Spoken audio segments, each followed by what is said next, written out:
I spent about 2 months playing Red Dead Redemption, and it was glorious. Just Red Dead Redemption now. I would say that Uncharted is still my favorite video game franchise. The three games, I love Uncharted. Red Dead Redemption has taken second place in my heart because really I got so attached to the character of John Marston that the game, and I'm not going to spoil it, but the way it ends, really, I felt kind of busted up inside. I felt really, it was tragic, but there was a poetry to it, and it's what I was talking about in my video games video. Is that I think these games have the potential to be really dramatic stories,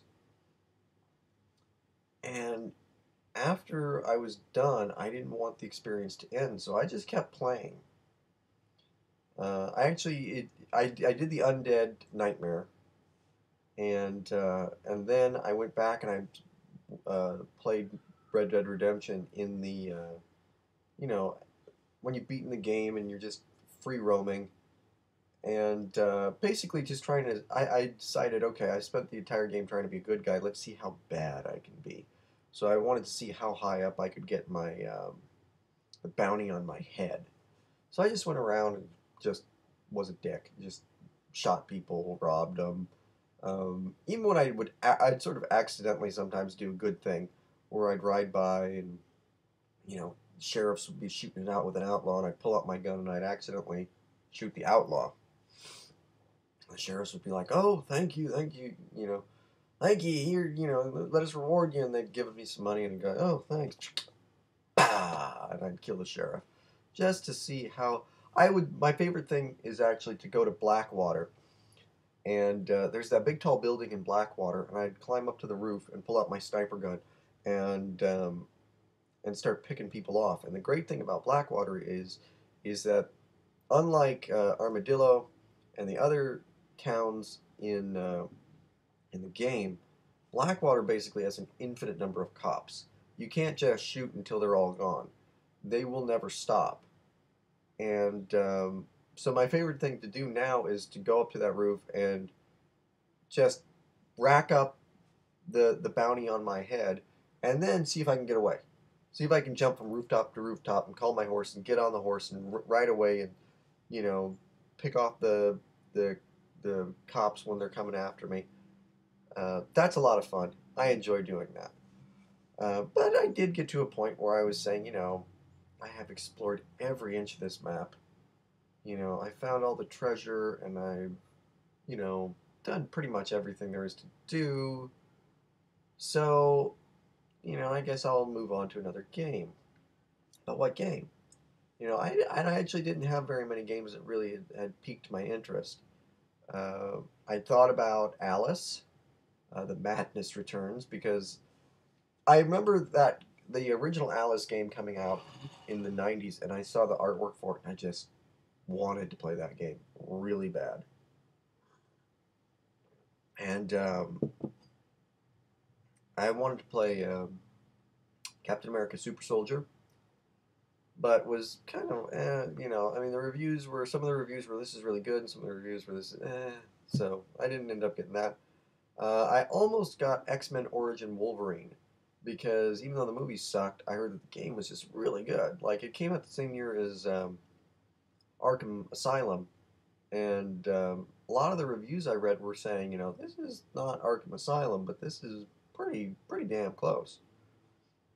But in the end, I couldn't get the price down on it. I kept looking for the price to go lower and lower, and in the end, I was going to end up paying at least $25 for a game that's a few years old now, and I thought when I can get it for 20 or less, then I'll get Wolverine. And then I found a game that was 20 or less, a game that I had wanted to play, but reviews had sort of pushed me off of it. That game is Star Wars Force Unleashed 2. I love the first Force Unleashed. I thought the Force Unleashed is. I mentioned it in the video game review. It's better than the prequels, but it also served as a great bridge from the prequel trilogy to the original trilogy. It really was, as a standalone story. It served that purpose of and introduced so many interesting elements very seamlessly into the mythology that I considered canon. Like when I watch like A New Hope now, I'm thinking, okay, you know, uh, Darth Vader had an apprentice called Starkiller. It was not that long ago. You know, it was like a couple years back from this, and that happened. And unlike like for instance, the Clone Wars series where Anakin has a Padawan. Um, I don't consider that canon. But that never made any sense to me. I've watched the show. It doesn't make any sense on the show when you look at it. It's like, all right, when the hell did this happen in the story? You know. But Force Unleashed, I consider canon, and so I beat the first game. And again, it was a story that it personally moved me. I thought the story of Starkiller going from being Darth Vader's apprentice to wanting to become a Jedi and falling in love and wanting to do good was and ultimately sacrificing himself and kind of giving birth to the rebellion in doing so was a really touching story. So I of course wanted to play Force Unleashed 2 immediately, but the reviews were abysmal. Just nobody had anything good to say about this game. So I put it off and went on and I played Mortal Kombat, and, Super Street Fighter 4, Spider-Man Shattered Dimension. Um, but I always, in the back of my head, thought one day I'm going to get Force Unleashed 2. And the price plummeted on it. I mean, it was dirt cheap. I got my copy uh, on Amazon new for even with shipping. I only ended up paying $17, and then the DLC um was only 99 cents. Whereas Force Unleashed 1, after I played the DLC on Force Unleashed 2, I wanted to go back and play the DLC on Force Unleashed 1. And there's three of them, three bonus missions that are all still $10. They're just as in depth as the Force Unleashed 2, which is 99 cents. But these ones on the first one, they're still $10 each, and it just goes to show that even now people would rather play the first game than the second, and rightfully so to some extent. Force Unleashed 2 is it's not a bad game. First off, everybody's saying it's a horrible game. It's not. It's not a horrible game. Is it a masterpiece? Is it as good as the first Force Unleashed?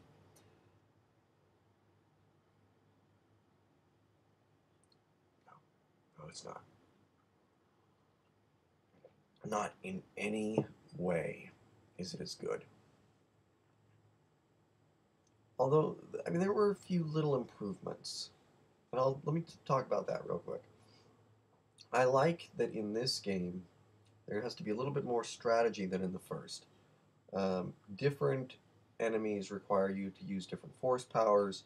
You can't just hack your way through with a lightsaber because some of them can't be hurt by lightsabers. Um, some of them can't be reached by lightsabers.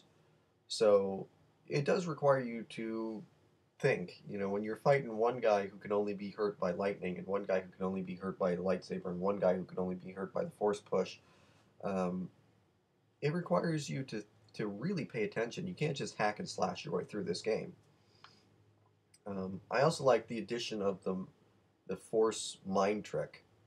Um, that was a neat thing to be able to just and put a thought into your enemy's head, and then they turn on the other enemies, or they commit suicide, or whatever. That was kind of a neat addition, and I liked that. And I thought the graphics were slightly better than Force Unleashed 1. They had improved it. I mean, there's moments in it where Starkiller especially, and General Coda too, both look like they are actors. They don't look like they're computer generated images. They look like they are actual actors. Um, which I love that about video games nowadays. By the way, Red Dead Redemption actually didn't do that great a job on it. I mean, there weren't really very many moments where I thought John Marston looked like a real person. But Uncharted does a real good job of it. Arkham City occasionally did, except for the eyes. Arkham City couldn't get the eyes right. You know, they were always sort of, you know, never blinking. Except in the cutscenes were pretty good, but otherwise, you know, they had the actual gameplay, the facial animation wasn't always great. But Force Unleashed 2 has probably the best animation in a game that I've yet to see. And remember, I'm young as far as PlayStation 3 goes. I've only had it for about a year and a half, so I've got a lot of games yet to play. But and it added a couple of interesting story elements to it. And I mean, the game hooked me with the story right away. Um, Starkiller maybe being cloned, maybe not, but having Starkiller's memories nonetheless, and wanting to get revenge on Vader and save Juno. All of that stuff was really interesting. But the story loses focus really quick. Um, you know, Starkiller. I mean, Boba Fett is introduced and doesn't do anything. Yoda's introduced and doesn't do anything. Um, Vader's plan is not really all that clear. Juno, you don't even really see Juno until the very end of the game. I mean, unlike the first game where she was an active participant in the adventure, she's just basically the damsel in distress this time. And honest to God, you don't even see this character really until the very end of the game. So her connection with Starkiller is not explored in any real new way. Um, and you feel that, I think, with a lot of the characters. Coda's not in it as much. Um, the shape-shifting robot, who I can't think of his name now, he's not in it really that much. In fact, I was surprised when he popped up. He popped up, and it was sort of like he'd been there all along. And I was like, wait, what? Wait, where did he come from? I thought, when did that happen? Um, so yeah, I mean, the story wasn't, and it ends in a just what I found infuriating kind of a way, because it sets up a sequel that's never going to happen. Because The Force Unleashed 2 bombed. There's not going to probably be a Force Unleashed 3. And it's set up in a way, a really just goddamn infuriating way, when you know that there's not going to be a sequel. Um, because it's just a complete cliffhanger and it doesn't gel. It's not like you can go, okay, well, I can kind of fill in the gaps and connect Force Unleashed 2 to A New Hope. No. Uh-uh. There's like a big cliffhanger, and it, you know,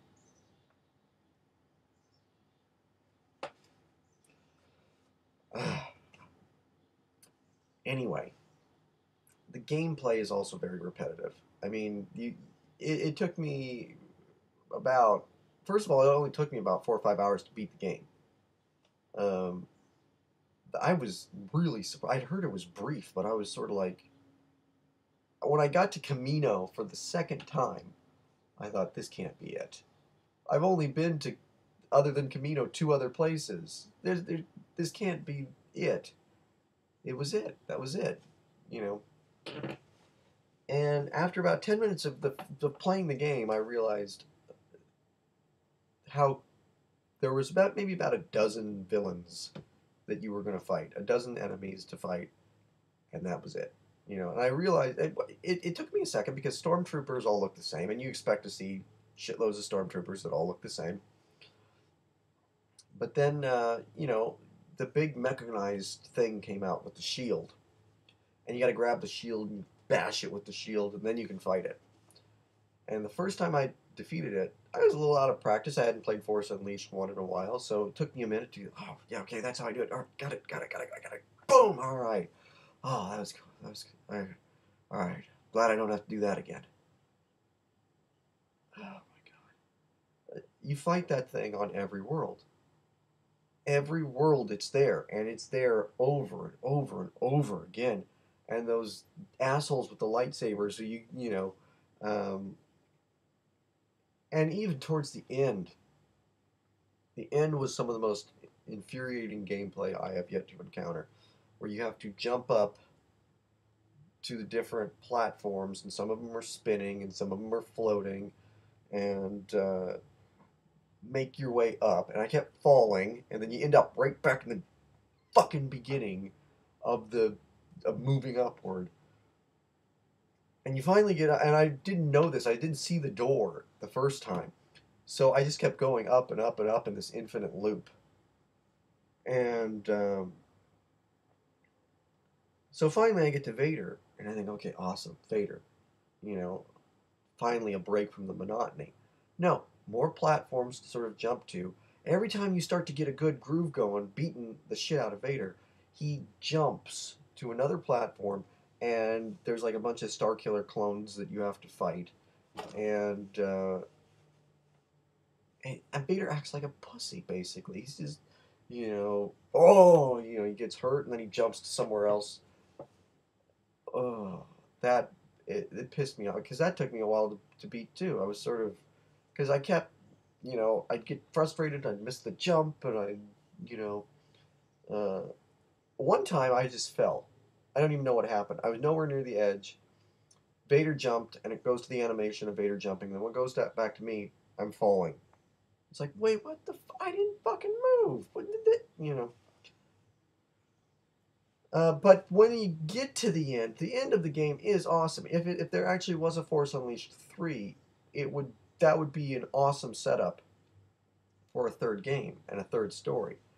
Um, the confrontation between Vader and Starkiller is really um, pretty epic, actually.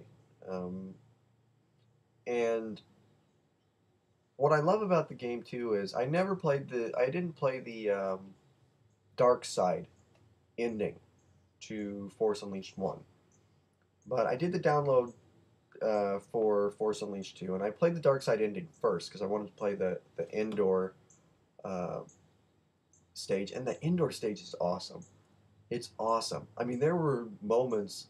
Um, basically, you know, you go to the dark side, and now you're going to Endor the Battle of Endor during Return of the Jedi, and you have to basically wipe out the rebellion, and you get to kill off some pretty big Star Wars characters. And every time I killed off a major Star Wars character, I knew it was coming, I would go, and I felt bad as a Star Wars fan.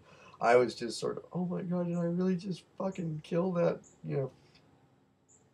And but it's I guess it follows up the ending, the download content ending to Force Unleashed 1, where I guess something happens to Luke, and I haven't seen what that is yet, but it's great because there's that moment where you confront Princess Leia, and she says, "After my brother fell on Hoth, took his place," and she throws back her robe, and she's got a lightsaber, and you got to fight Princess Leia, and you get to see Princess Leia as a Jedi, and that was fucking awesome. That was I'll tell you this: the Battle of Endor downloadable content is actually better than anything that happens in the actual main game. It's worth it if you bought Force Unleashed 2 just for the downloadable content, paid 99 cents for the download. Um, it's worth it for that. Um, so is Force Unleashed 2 a disappointment? Yes, yes, it is. However, it's still fun. I didn't get bored with it.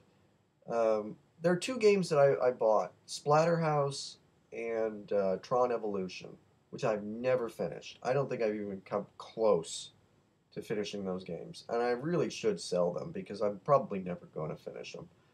Um,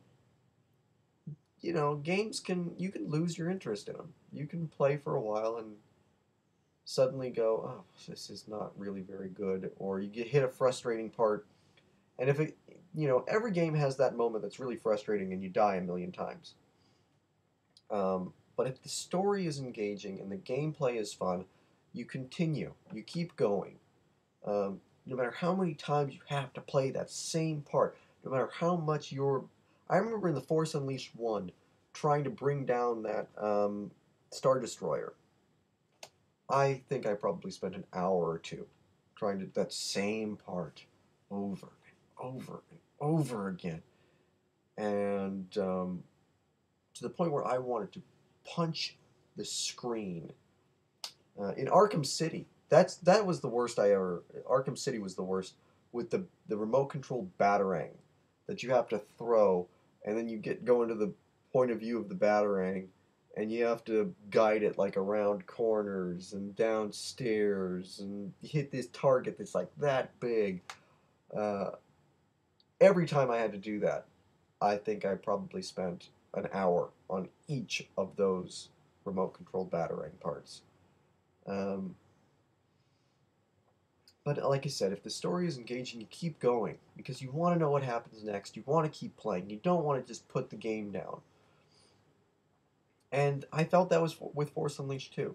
I didn't want to put the game down. I was having fun. I was enjoying myself. I was aware of the fact that it wasn't as good as Force Unleashed 1, but I still was enjoying myself. I still liked it. And to me, if you can say that about a game, you got to give it at least a 6 or a 7. You got to. I don't think anybody continues to play a game. It's like a book, you know. With a movie, you can really soldier through a bad movie. I sat through Dan in real life.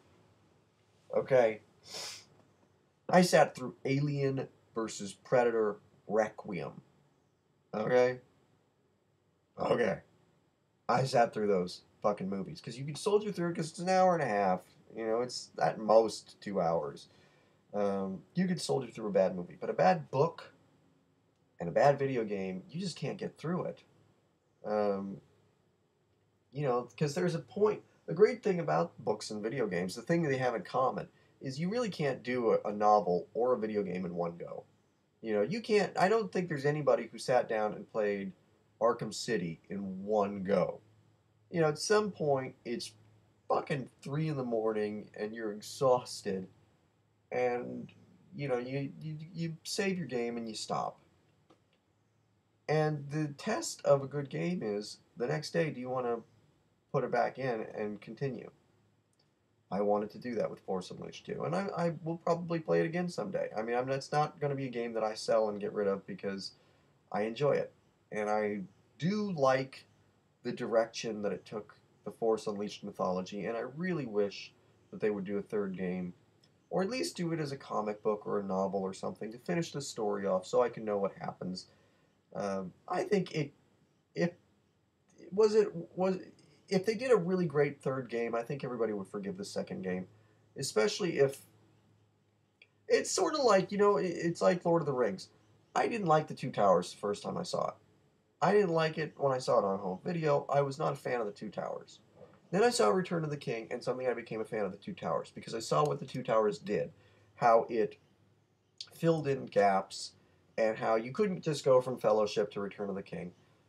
And that's what Force Unleashed 2 could be. It could be the Two Towers of the trilogy.